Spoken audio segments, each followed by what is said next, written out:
Alright guys, so we got some new cards and it is the Neko Grills. I actually really liked this archetype. Anyways, this is one of the new fusion cards. They've already got a few that we talked about previously. If you guys want to check that out, I'll also link it down in the description box. But let's go and check out some of the new support for this archetype, or I guess the cards that are going to be coming out with the archetype, because I think everything's coming out at about the same time. So anyways, it's a fusion that's level 8, 2800 attack, 2500 defense. Level 8, and it requires Moonlight Cat Dancer and 1 Moonlight Monster.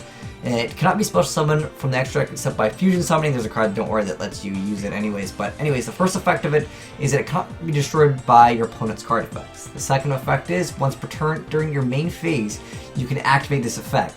Each monster your opponent controls cannot be destroyed by battle once. Also, this card can attack all of your opponent's monsters twice each this turn, so basically you can kill everything as long as you're able to get over it. But the other effect is, if this card destroys an opponent's monster by battle, gains 200 attack until the end of the battle phase. So if your opponent pendulum summoned for a bunch of cards and you have the option to maybe, you know, either lower their attack, or if their pendulum stuff isn't that strong, you have the option to potentially make number 39 Utopia Beyond combo with this card. I know it's not going to be so relevant, but I figured there might be another card that like reduces some other thing to like 0 attack, or it does some certain thing, moving them to defense position, because there's a card that does piercing. But if you can make all of your opponent's monsters attack 0, and you can attack all of them twice. The first time can't be destroyed by battle, and then it keeps on gaining 200 attack. That's pretty cool. I think that stacks. I want to say it does. And you can keep on stacking it, and it gains it until the end of the battle phase. So that's kind of cool. I really like this card. That's the card's artwork too, and I do like it. It reminds me of dang, it wasn't Ivy. I don't know, what is her name in Soul Calibur? The girl that had the two like spinning like little. It was like the same thing as Xena. I forgot what they're called. I want to say Chakram, but I'm not positive. Anyways, next up, we got some more support for this. This whole video is essentially talking about the whole like Moonlight Cats, or the Cat Grills, whatever they changed the name to in the TCG. Anyways, this is the butterfly. The purple butterfly has the effect. Well, I guess we should go for its attack and defense. It's 1,000. So it's level 3. The deck is getting pendulum support. But anyway, so you can only use the second effect of it once per turn, but the first effect is that you can send to the graveyard this face-up card in your side of the field or from your hand to target 1 Moonlight monster you control. It gains 1,000 attack until the end of this turn. So you can potentially have a 3,800 attacking monster that can attack everything twice, and it gains 200 each time it kills something. You can start stacking it up. It's a pretty good effect. I like it. I like it a lot indeed. Pretty cool stuff. The next one up is this rabbit over here, and the Moonlight White Rabbit is level 2, 800. When this card is normal summon, you target 1 Moonlight monster in your graveyard except for the same copy of itself, special summon it in face-up defense position. Then once per turn, you can target a number of spell and trap cards your opponent controls up to the number of Moonlight monsters you control, return to the hand. That's exactly the same as, like, it reminds me kind of like of the Ice Bears. It's sort of the Ice Bear one, I think Victor revealed. It's pretty mediocre. If your opponent is going to have, like, most spell and trap cards, they're going to use them as soon as you summon a card anyway, so I feel like that card probably won't see too much play. Next up we have the Black Sheep, and the Black Sheep effect is that, well, it's 100, so it's got like no attack and like no defense, 600 defense, and then its first effect is that you can discard this card, then activate one of the effects. Add a Moonlight monster from your graveyard to your hand, except for itself. Add Polymerization from your deck to your hand, and the second effect is that if this card is sent to the graveyard as fusion material, you can add 1 Moonlight monster from your graveyard, except for the same copy of itself, to your hand, or 1 face-up Moonlight Pendulum monster from your extra deck. So that's a really good card, especially, again, going back to that one card where it makes it so you gain 1,000 attack. Pretty good stuff indeed. There is also, like I said, pendulum support. There's only one card shown here that is Pendulum, but they're getting 2 pendulum cards as of right now that we know of, which are these 2 cards over here. So we have the Moonlight Wolf and the Moonlight Tiger. So the Moonlight Wolf is a pendulum scale of 1 that's level 6 with 2,000 attack. Its pendulum effect is that you cannot pendulum summon monsters except for Moonlight monsters, so that can't be negated.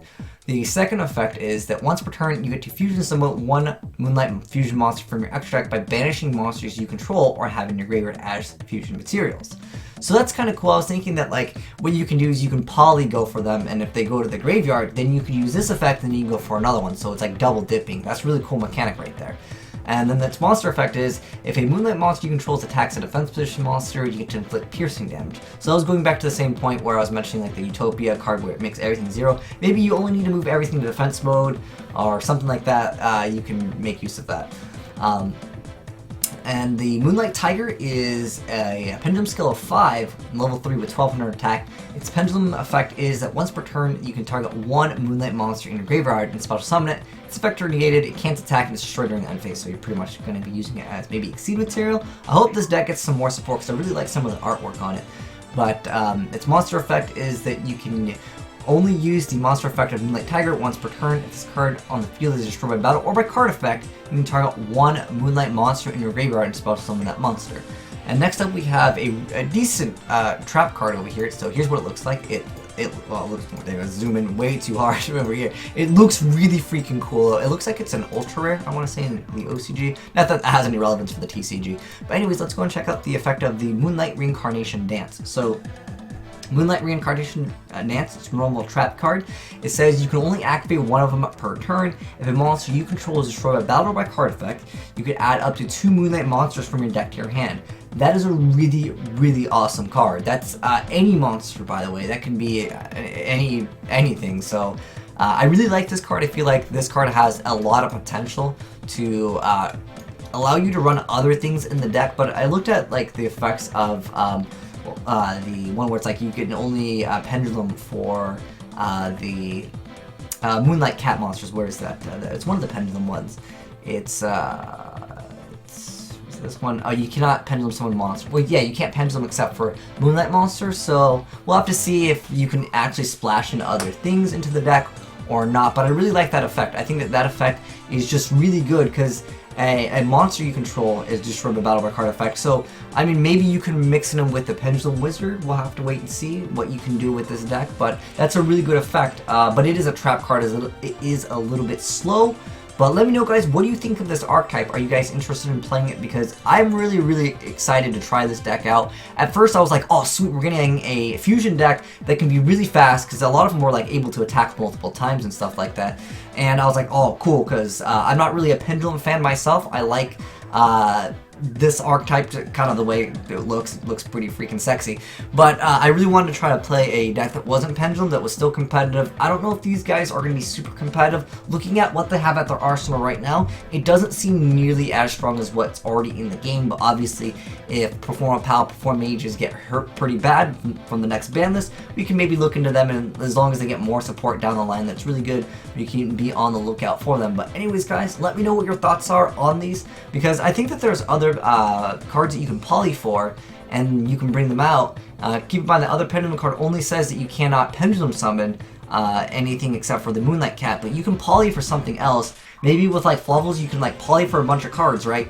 And then you have the option to banish from your graveyard those other cards. So we'll have to wait and see. Like I said, I think there's a little bit of potential here. We'll have to try to mix and match maybe some type of tech, and we'll see what it comes out to. But let me know your thoughts in the comment section below. How can we really abuse some of these other cards? How can we make them really good? But I like the artwork. They're pretty cool. They all got like little moons in the background. I mean, they're Moonlight Cats.